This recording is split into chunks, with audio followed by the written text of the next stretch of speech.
missing is all that's going on there. Now, Donna, you got quite the vent today. It sounds like what's going on with you. Well, I wanted to voice my opinion on something that's been bothering me for a really long time. Okay. I tried writing the newspaper and contacting TV stations, but nobody seems to want to help me with this. So that's why I'm calling you guys. What's the issue? Well, over the past few years, I've been involved in 3 separate car accidents involving deer. Mm-hmm. With the population and everything. Each of these incidents, they've occurred shortly after I saw a deer crossing sign on the highway. Well, my frustration is that Minnesota and North Dakota Departments of Transportation would allow these deer crossings to be in such high traffic areas.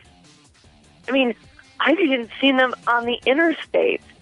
Why are we encouraging deer to cross at the interstate? I don't get it. That's such a high traffic area. I mean, are you I understand that deer are wild animals and they need to travel across the streets occasionally to survive. And, of course, to find food. But it seems to me that so irresponsible of us to allow these deer crossings to be in areas where these deer are so likely to be struck by oncoming traffic. I mean, wouldn't you agree?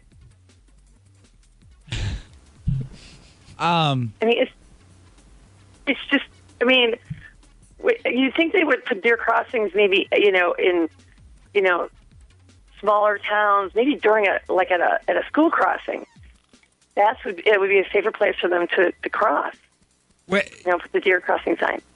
Deer crossings aren't telling deer that it's safe to cross there. It's just more of like an alert for drivers so they know it's like a high deer population.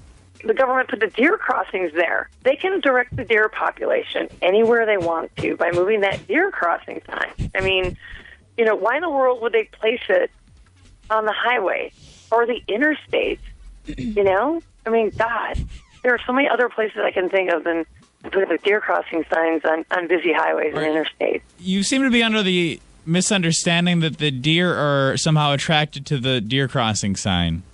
Well, yeah, the deer crossing sign is there to allow the deer to know that's where they need to cross. Right. And all these car accidents you had involved a deer after you'd saw a deer crossing sign. Exactly. I mean, I'm trying to watch out for the deer, but, I mean, speed limit's 55, 65. How am I supposed to, you can't brake really quick if if the deer just is crossing in that deer crossing area. So you'd like to see these signs move somewhere safer? Right. If we can move them, don't put deer crossing signs on the interstate or freeways. Put them in lower traffic areas. Somewhere where the speed limit's, a lot slower. Maybe small towns. I don't know. I think school crossings is a good idea. Well, listen, we will. You say you've tried to contact quite a few people about this. Right, yeah. I wrote at least 3 or 4 letters. And we will spread the word, okay? We will try to kind of help you raise some awareness for this issue, okay? Oh, thank you. We need to move those deer crossing signs. We appreciate your comment this morning. All right, thanks. Bye. 237 hits. You can text 49330. Earth angel, earth angel. Y94 Morning Playhouse. You'll cheer, you'll cry, you might even get a cheap laugh or two. Love it. Entertain me. Let's get to work, people. Y94.